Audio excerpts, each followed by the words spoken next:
Okay, so how is everyone today? This is Srdan KO from the Let's Chat podcast. Today I'm having a pleasure talking to James Hayes. James is a local businessman, entrepreneur, person behind a lot of events, sports events, and other stuff that is happening in Limerick. James, thank you for doing this today with me. No bother. I hope you're going to enjoy it as much Me as I too. will. And I hope everyone else is going to enjoy it too, because, as I said, the idea of the podcast is to share information about other people who were able to do certain things in Limerick. Not just in Limerick, but in Ireland in general. And we'll continue doing that. So, James, idea is very simple. We sit down, we talk, we have our coffee. I don't know where's yours gone. Mine's gone. I'm on the water now. That's good too. Trying to be healthy. That's good too. So I just want to ask a couple of questions, which I know you have in front of you, and tell me a few things about yourself, a few things about your work. What is the event management?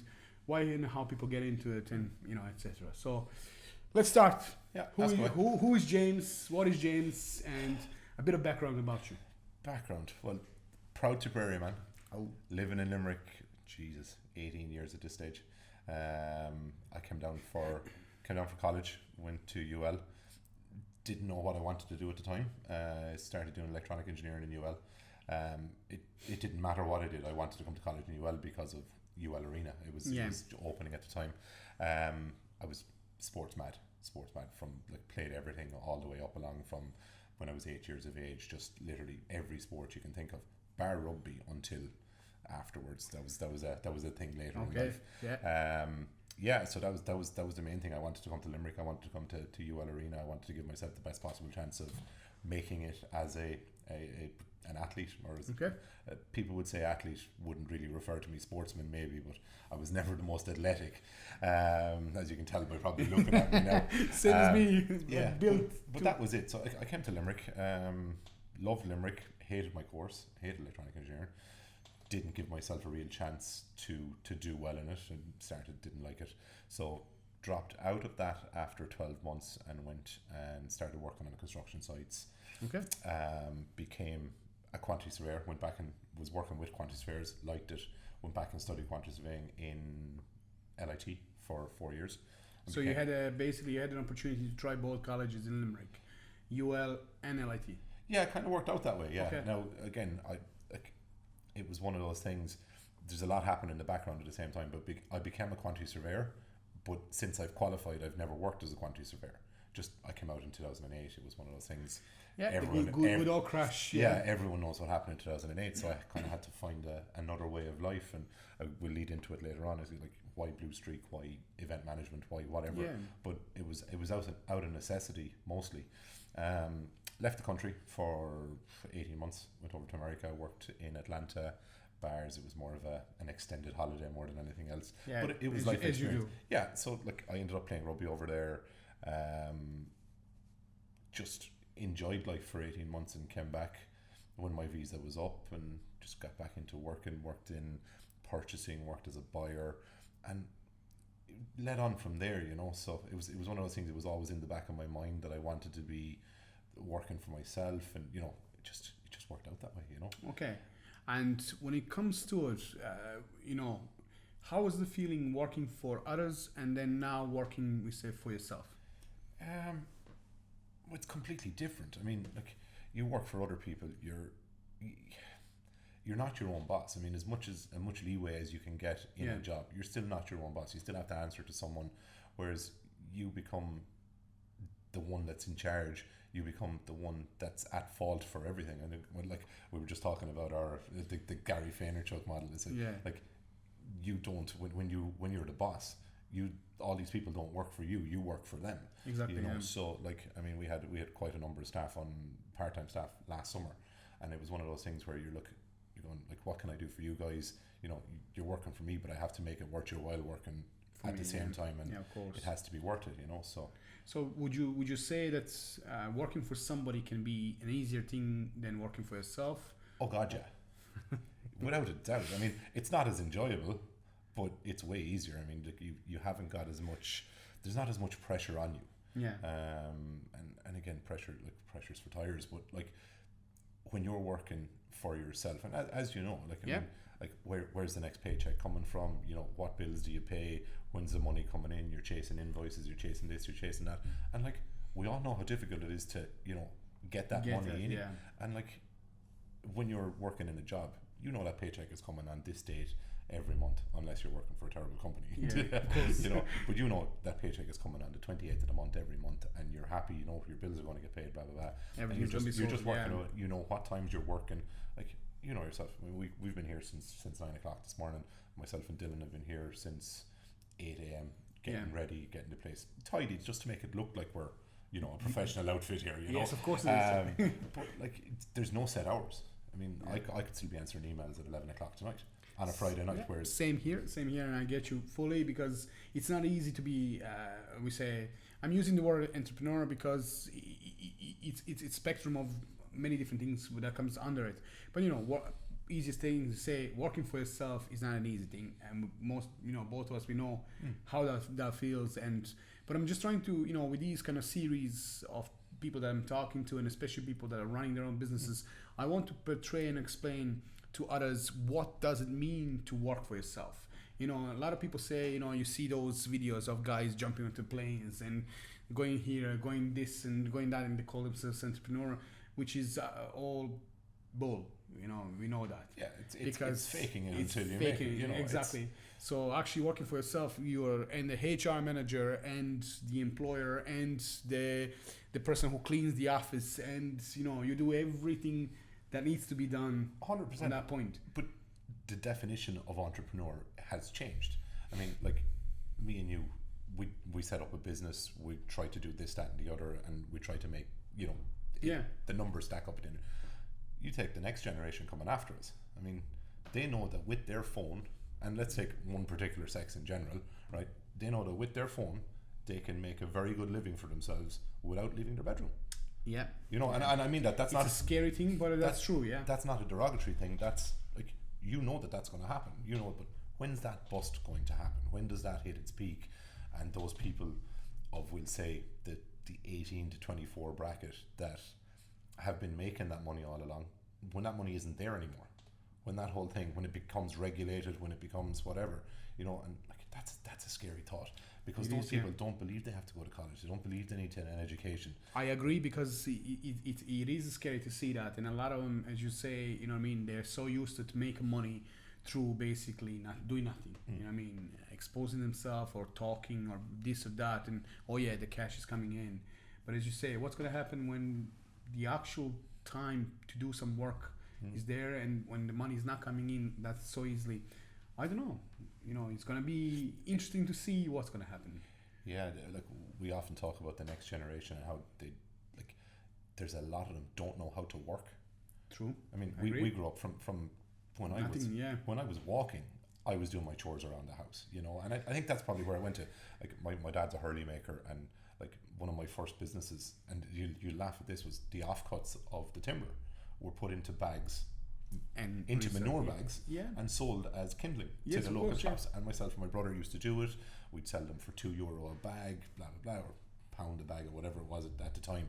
And it was, you know, that was our first business, and that was the next thing. And then what could you do? And like, with the offcuts, could you make souvenirs out of them? And we did that. And you know, that's the way you built up, and that's the way you were brought up, was to think, right, how can I make the most out of what I've got? You know, and that's I think that's how you become utilizing basically every single thing or opportunity that you have around you to make it happen. You know, not just sitting down on your bum and getting paid. Okay, that's great stuff. So tell me, when it comes to the BlueStreak, we'll leave BlueStreak now just for a split second. Why events and how? So it's an easy answer. When I came down to the University of Limerick at the start, I living in Kilmurray Village, there was 8 of us in a house. It was a brilliant experience for me, because I'd never lived on my own, and I was living with 7 other people from way different backgrounds to me, and we just got to know each other. And one of those in particular was involved in the lifesaving club, I believe, and he'd been asked by someone to join outdoor pursuit club, or whichever one it was, and he'd been asked by one of those to join the Ents crew. Of course, I hadn't a clue what the Ents crew was. said, go on, I'll go with you for the crack, right? So got involved in the Ents crew in the UL, which at the time was like, they had their own security group, they had their own event management team, and they ran all their own events and looked after them themselves. Like, that was a baptism of fire. I mean, we used to do 2 events a week. We used to do work in all the clubs inside in town with the UL Ents crew, and then for rag weeks and whatever else, you'd work with the Ents crew, and it just, like, I loved it, you know. And it was one of those things. From that, you got other opportunities, working with open days, working with the careers department for their stuff, and for like the careers fair and the teaching fair and stuff like that. And it kind of snowballed from there. And in the middle, when I left for America, it took a downturn. I just left it alone. And when I came back, emails and phone calls and going, look, we need this, we need that, we need the other. And it was one of those things, can this really work? So about 5 years ago, I decided, you know, let's give it a go. Let's see. I was still working as a buyer, so it was one of those things, I can start this as a part-time thing and see whether it builds up to something. If it doesn't, I can just let it go. Make it simple. If it does, then, you know, maybe I can give up my day job, maybe I can give up the nighttime stuff, maybe I can take it on as a full-time thing. And luckily enough, 2 years ago, I was able to give it up and go at this full-time. I'm glad to hear that, because, you know, one way or another, it is a success story. You know what I mean? And until now, it's a success story, so which is a great thing. Why BlueStreak? Where did you come up with that? That's a long story. It's a strange one. Like, blue, again, it's my favorite color. Being a Tipperary man, it was just one of those things. Blue has always been my favorite color. Streak, I'm not really sure where that came from. Now, the good story around it is when I went to get the branding done, and the guy that was doing the branding for me went and did some research on BlueStreak. It turns out it was a space shuttle. That was one of the original space shuttles that went into space and was a successful one. So that's a good story. Let's keep it with that. Let's stick with that. That's good. But yeah, getting back to, I mean, the entrepreneur, the setting up your own business thing. It's one of those things that if you're in that mindset, you've got to take that jump at some point and give everything else up, because otherwise you won't know. And until I gave up the day job and started it full time, I realized, crap, I need to have a proper look at what's going on here, all the systems that are in place, stuff like that. I didn't know what I was letting myself in for, because I had a false sense of security about it. Yeah. So it's just one of those things. As most of people do, because, you know, one way or another, you see, there is no online specific program where you can actually learn, how to be self-employed or how to be an entrepreneur. There are a lot of local community or local government programs here in Limerick that are trying to do something like that, and there are a lot of programs out there, but nobody's going to actually teach you the severe truths behind it, which means you do have to put in 24 hours, you have to put in 48 hours, you have to put 100%. In every single minute of the day into it, otherwise it's not happening. Yeah, but I think there's a difference in that, right? So you were talking about, there's nowhere that can teach you to be an entrepreneur. There's not. You can't be taught entrepreneurship. You either have it or you don't. Whereas you can be taught to be a businessman. Yes. So there's a big difference between owning your own business and being an entrepreneur. And working in the business. I suffer a little bit from it in that, and the lads will tell you, Dylan is here, and if you ask Joe already or Tony, they'll tell you, I try to do too much, and by too much, it's not in BlueStreak, it's the 10 other ideas that I have on at any other time that I'm trying to make work, that I'm going, this could work, or this could work. And even when we're talking about doing the podcast and stuff, it's like, we should do this or that. It's just stop. Do this one thing, get over the line, and then move on to the next one. Yeah, I agree with that, but that's one of the mistakes that a lot of people do when they start a business. It's you starting with one idea, but then it's like a snowball of ideas then come on top of it. You're trying to do this, and I'm going to do a bit of this, and I'm going to do a bit of that, and it's not happening. And if you're not focused on one thing, I think that if you're not focused on it fully 100%, it's really hard to make it work. Yeah. And we both know that, because, as you say, if you're not putting 100% into it in that specific thing at that specific time, it's not going to happen. You know what I mean? You get out what you put in. I agree with that. I agree with that. And sometimes you can't when you're trying to do too much. So when it comes to the BlueStreak itself, the BlueStreak is a company that manages events, different events. So would you be able to tell us a bit about BlueStreak? What kind of setup do you have? Who are the lads, or basically people that are your main kind of support, whom you work with? What kind of events that you basically manage and work on? I know, things like that. So BlueStreak, yeah, the event management side is probably the big side at the moment. Going forward, it may or may not be. There's a couple of other things just about what we were talking about. There's a couple of other arms in the new year that are coming online. So like going forward, whether it'll stay the main thing or not it'll always be there because it's a hobby. It's fun. Events are one of those things where I just enjoy doing them. From a point of what kind of events, everything and anything. It started as conferences. It probably came out of my security background. I mean, we first met each other by working in security, and people will always say, "Oh, you were a bouncer." I said, "No, I was a security professional." You know, and it's one of those things. People will laugh at that, go, "Well, no, you're a bouncer." I said, "No." I said, "There's a difference. There's a bouncer, and there's a customer service security professional." Yes, I agree 100% with that. The bouncer days are gone. The customer service professional is there, and that's helped me in all of my life choices since. It's, you know, how you talk to people, how you know Interact, yeah, exactly, and how you dictate how people are going to deal with you, you know, and that helps with the event stuff as well. So you have the conferences, you have, you know, all of the stuff that happens in the university campus in Limerick. We've a lot of that stuff that we do. The big ones that we've done, Fela and Thurles came back after like 25 years, and it was a huge event in Semple Stadium in Thurles, and CWB, who are a production company based in Tipperary, asked us to come on board and do all of their event management and safety stuff. So we did, and like we've had a huge relationship with them since. That's very good. They were in charge of the homecoming for the Limerick GAA, and they were also in charge of the National Geographic event that happened here in the Gaelic grounds.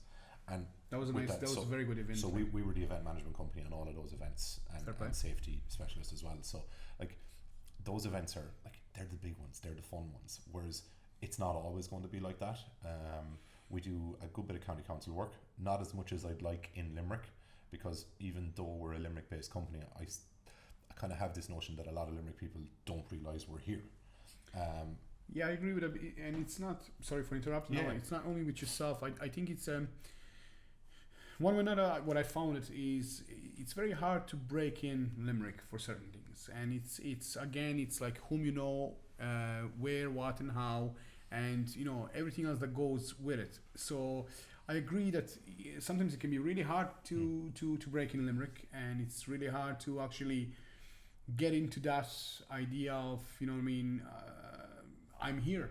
Yeah. You know, that you don't have to be waving with your hands or hitting on the drums, you know, that, you know, the people should promote personally local business a bit more. Like, you know what I mean? People that know that you're here should be saying a bit more, you know, James and the BlueStreak are here, they're doing this and they're doing that. But it's a very kind of closed community sometimes. Yeah, it can be.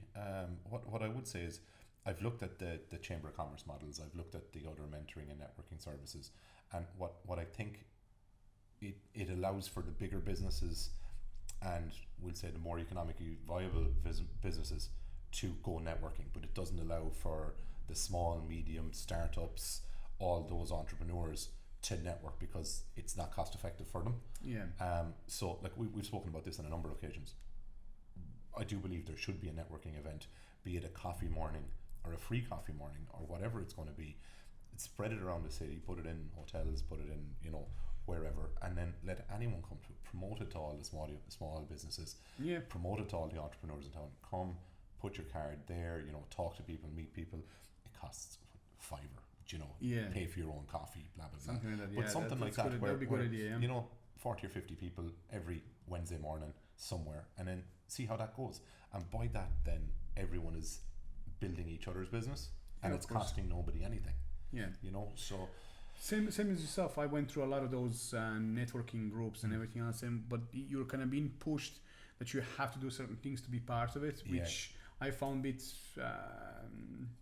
you know, opposing. You know what I mean? And it's really hard when you join a group and they're asking you have to refer certain things to this person, that person. You're like, guys, I only came in now. You know what I mean? I can't be referring business straight away because I don't know who's who, and it takes time for certain things that you know, that you get used to it. You know, who's John, who's Paul, who's Mary, who's this, who's that you're able to bring that unity. So I think that one way or another, it would be good to have as you say, a smaller community of. When I say community, it would be nice to have small events like that where on a weekly basis you would have different places in Limerick where people could come in and promote that regularly. That and especially for the businesses that are doing. This is the thing, and especially for the businesses that are doing the service-based businesses, because like you're a service-based, I'm also service-based business, and it's not easy because we don't have an actual shop or an actual premises that are selling a product to the customer. So customer knows that I'm going there and I'm going to buy this. Because what you are the product. You are the thing that you're trying to sell to others, which means you're the one who's going to be running their events. You're the one who's going to be promoting their events. You're going to be the one. Basically, it's you. When I say you, it's BlueStreak. It's the team. Yeah. But it's you, and you're providing the service. But you know what? I literally just thought of something.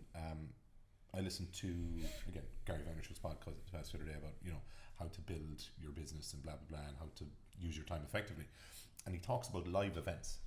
So maybe for a service-based industry like myself, the best thing to do is to put on a live event, be it a free live event, and invite everyone else that's of anything to it, so that they can see, well, this is what I do. This event is run by BlueStreak. Maybe that's something to look at for the new year. Yeah, you should. Yeah, host a networking event and see how it goes. And I agree with that. That would be something good. I mean, at least this way you could showcase your expertise. Yeah. How do you put the event together? Yeah. Maybe that's the way to look at it. How do you run it and promote it and everything else? Yeah. Look, if you need help, I'm here. No, but I mean that maybe that's where the service industry as a whole, like we spoke about, doesn't have the support. Maybe that's where we're going wrong. Maybe we're not doing enough to help ourselves as well. Yeah. Maybe, I don't know. Tell me, achievement-wise, what did you succeed to achieve in your life, in your opinion, and your thoughts until now? And basically, follow-up question on that is, what would you like to achieve in the near future? Again, this can be business-wise, professionally, personally, stuff that you're proud of, and certain things that you would like to see happen for you, for your team, or anything else around it. It's strange in that we've talked about this and where BlueStreak is going and where I want it to go. I want to be able to be happy, right? And I'm very happy right now. I'm happy. Like, it's one of those things. I've been lucky enough that I haven't had any, and I don't like even use it, but I don't adhere to the mental health issue. I don't have it. I can understand it. It's there, but I've never had to deal with it. So I'm lucky in that way. If I can be happy and I can afford to live, then that's all that I want from BlueStreak. I mean, like, I don't want to be a millionaire. I don't want to be a billionaire. Like, I'd love to be able to run a business for the next 30, 40, 50 years, as long as it goes, and have, give employment to the locality, have 15, 20, 30, bring it up to 50 or 100 people working for me. And just, if I can be happy and know that everyone that's working for me is happy as well and able to look after themselves, then, isn't that an achievement in itself? It is, I agree. I don't look for awards. I don't see myself ever going out. That might change. I don't see myself ever putting BlueStreak forward for any such awards, because, again, I don't really believe in them, because you're rewarding someone for something because someone believed they said this, or someone believed they did that, or like, but it's an opinionated thing. It's not the real truth. Yeah, I agree. So happiness is the gauge, isn't it? Okay, no, that's good to know, because again, each person I talk to always have different things, but majority of them, they come back to the same point. They want to be happy, and they want to be positive about it, and have their life in the way that it suits them and their family, and the close circle that they have around them, which is the whole point of these kind of interviews. It's try to see what people like, what they want, how did they achieve certain things in their life, and how far would they like to go with it. I mean, so that you asked me early on, what is the idea of the podcast? It's basically sharing the positivity that certain things in your life you can change if you put your mind into it, your mindset, and you set yourself for it, and you say, no, I want to make it happen. I think it is possible to do certain things and to achieve them and to make it happen. So I'm really happy to hear what you had and what you have. Is there anything else that you would like to share with people? What I wanted to ask you, it's basically kind of the last question or so. It's what would you recommend to likes of, especially to the younger guys, or I say guys and girls, going into a self-employment or running the business or something like that? What would you recommend to them? Would you say, yeah, go on and try it, or nah, stay at home or work for somebody else? I think we're both going to answer that question the same thing. Like, if you've got ambition and you want to start, do it. Like, there's nothing else. If it's, I think that if I hadn't and I'd stayed in it, I've been lucky and unlucky. I don't have a wife. I don't have kids. Like, I'm in a position where I could afford to give up a day job, the security of a day job, and go do it. For kids coming out of college and they've got part-time jobs and stuff, if they've got ideas and they want to start their own business, do it then. I wish I'd started my own business at 23, 24, 25. I really do. It was one of those things, if I had it back, I probably would. What I would say is, going back to the last question, happiness is one thing. I do have ambition. I want to see change, and like, I've had the opportunity to move to Dublin or move back to America or whatever, and be in the bigger centres for where event management is. But I want to stay in Limerick. I want to see Limerick change. I want to improve the living facilities and the social facilities of Limerick. I that's what I'd like to get involved in going forward. And it's anyone that has an idea needs to go out there and just do it. And nobody's going to do it for you. So. No, that's true, because you see, as you said, I agree 100%. If I knew certain things that I know right now, I would do them a lot more earlier. I would try it earlier. Like everyone else, that is in this game or that would like to be in this game. You try certain things, and it's not that you're always gonna succeed. There's many ways that I failed, and I failed miserably. But you pick yourself up, you brush it off, and you say, okay, let's go and try it again. What is it John Kavanagh says? You don't lose, you win or you learn. Simple, it is simple as that. And I do agree that certain things in life you have to try it. Yeah. And with that, we're both in the same line. Of course, I always recommend to people that if you are if you're working in the business somewhere and he's paying your bills, please do stick with it till you are not sure that you can actually let it go and do the thing, because sometimes it's good to try a side hustle and or side work that you try it, you see how it goes, and if it works for you, spot on. If not, you continue doing the job that you're doing from 9 to 5, 8 to 4, whatever. But again, same as James is saying, I would recommend to anyone that if you have an idea, try it. It won't cost you too much, except most of the time what costs you mostly is the time, and but and your sanity. Yeah, I agree with that. Yeah, because from time to time you go mad, especially in this business, because you ask yourself so many times why, and possibly your waistline. Yeah, probably. Again, if I was to give another bit of advice to someone, it's keep doing something to keep yourself healthy, because you can get lost in your work, and for most people that's not a good thing. You need to have be it your side hustle, or be it an exercise or a club or something. Yeah, I agree. You need to with have that. something on the side to get your mind off it, a social outlet for yourself. No, I agree with that, because yourself, there's so many hours during the day that you can utilize, but there are hours where you have to sleep, when you have to train, when you have to meet people and do normal stuff that you should do normally. So I agree with that 100%. James, is there anything else that you would like to say to us, or? No, thanks for having me. No, it was an absolute pleasure to have James. As I was saying, these interviews are there for you to learn, to pick up their points, to ask questions. So please do, when we post them on the YouTube and the social media, share a comment, let us know, ask question. Myself and James will be more than happy to answer them. If you're interested to find out a bit more about the BlueStreak, I'll be sharing their information on the video, on the comments, so you can have all the information about them. James is going to just say where you can find the BlueStreak, how can you find them, and what would be the best and easiest way. So please do fire away. Yeah, so we're www.bluestreak.ie. You can find us on all social media. Just search BlueStreak or BlueStreak Events on Facebook, Instagram, all of the above. Wonderful. All right. When we finish it up, I'll be adding that onto the video, and you will be able to find the lads, plus all their details are going to be in the comments. And yes, if you are running the event or if you're interested in learning about it, please do give James a shout, and that should be it. Thank you all for watching. Again, I hope you learned something. I hope you picked up a few points today, and looking forward to the next one. Have a wonderful day. Appreciate it. Thanks, Sergio.